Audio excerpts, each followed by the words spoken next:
Now, we have to be clear. We have to continue to be clear with Canadians that this won't always be easy.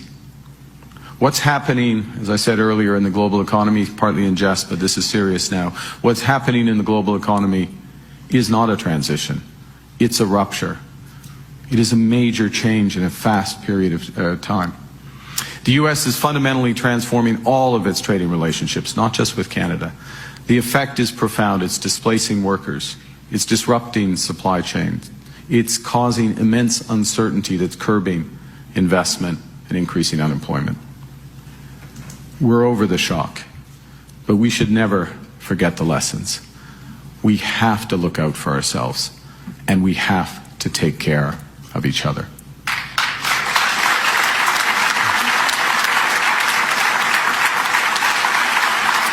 Now,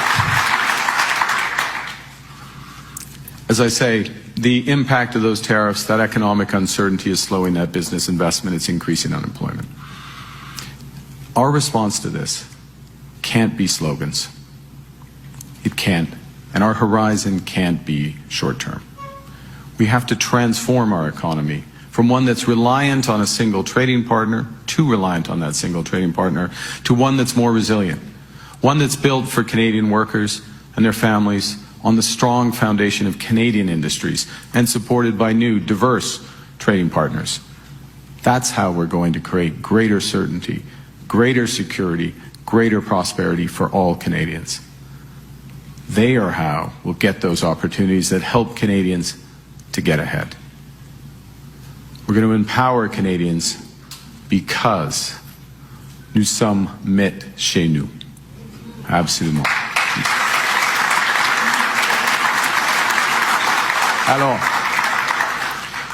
Alors que la Chambre reprend ses travaux, que de nouvelles pressions s'exercent sur notre calendrier et menacent de détourner notre attention, nous ne laisserons pas l'immédiat prendre le pas sur l'essentiel. You know, last May, we all agreed our government's core missions. Our focus now is to drive these 7 missions forward because they will keep Canadians safe and build Canada strong. And I'm going to spend a few moments going through those missions in a bit more detail.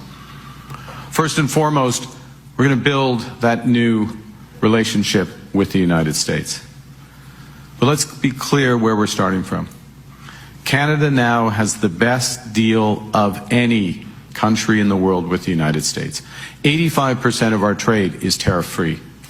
Our tariff level is the lowest of any U.S. trading partner. To preserve that advantage and build on it, we are beginning preparations for the upcoming review of our trade agreement with the U.S. and Mexico, CUSMA, and working to secure a new long-term agreement. But in parallel, we're diversifying our trade relationships. In June, we struck a new EU-Canada partnership, a new Canada-EU partnership that will deepen integration across trade, defense, energy, commerce. And the detailed work on the implementation of that agreement. Remember, it's not just about agreements, it is about focus, it's about implementation. The implementation of that agreement, seizing the opportunities, begins this month, following the upcoming announcement of our new special envoy. Last month, the Minister of National Defense, the Minister of Industry, the Minister of Natural Resources, and I were in Poland, Germany, Ukraine, Latvia.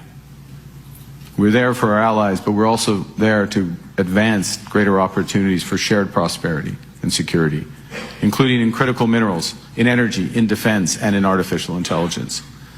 This fall, we'll bring this approach more broadly in a new trade diversification strategy. Thank you, Manny, for leading that. A new trade diversification strategy to strengthen our existing relationships and open new markets for Canadian businesses, particularly in Asia. It's our first mission. Our second mission is really to build that one Canadian economy, turbocharged by major nation-building projects that connect our regions, that diversify our products, that build new markets and create those hundreds of thousands of high-paying careers for our workers from the trades to technology. Tomorrow, we'll announce the first tranche, the first batch of these projects projects that will increase Canada's independence, boost our economy, align with the interests of Indigenous peoples, and advance our climate goals. Canada's new government recognizes that addressing climate change isn't just a moral duty that we have to our kids and grandkids. It is that moral duty. But it's also an economic imperative for the competitiveness of our businesses and the workers they employ. And so to those ends, this fall, we will release a new climate competitiveness strategy that focuses on results over objectives and investments over prohibitions. Third, we will remain relentlessly focused on bringing down costs for Canadians, building on the elimination of the consumer carbon tax, building on that middle-class tax cut. For example, during the summer, we took a decision to uphold the CRTC's plan to expand mandatory wholesale access. That's a mouthful. Mandatory wholesale access. What's in it for Canadians? One thing. It will reduce broadband costs for Canadian families. That's why this government took that decision, because we are relentlessly focused on Canadian affordability.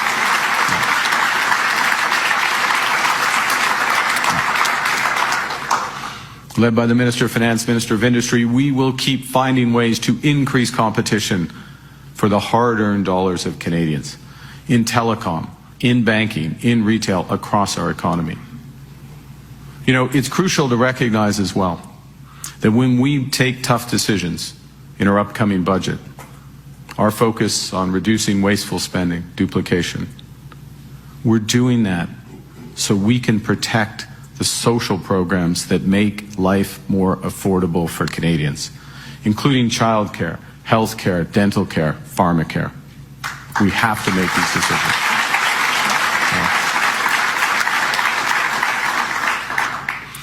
And on affordability, our fourth priority is to make housing more affordable. Next week, Minister of Housing, we will launch Build Canada Homes to help double the pace of housing construction over the next decade. Build Canada Homes will address, first and foremost, the enormous needs of the most vulnerable in our society. Okay?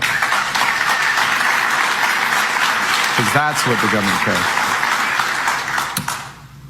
But we won't stop there. We'll make housing more affordable for the middle class, for middle-class Canadians. And Build Canada Homes will create an entirely new Canadian housing industry using Canadian technology, Canadian workers, Canadian lumber. Yes. Yeah. And if that's not enough, it will build in ways that are lower costs and are more sustainable. Once families move in, their utility costs will be lower, as will the impact on our environment. In other words,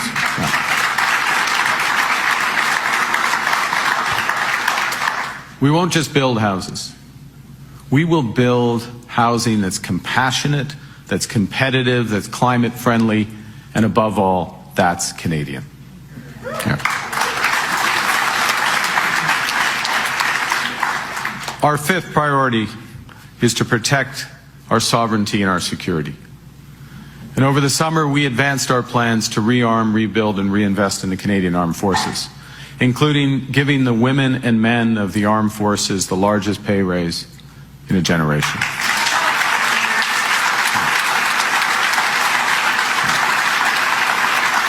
There you go. Sherry is, just getting started, Sherry. And we have begun to make, we are just getting started because we have begun to make historical investments to modernize our military. Investments that will get us to 2% of GDP's defense spending this year and 5% within the next decade.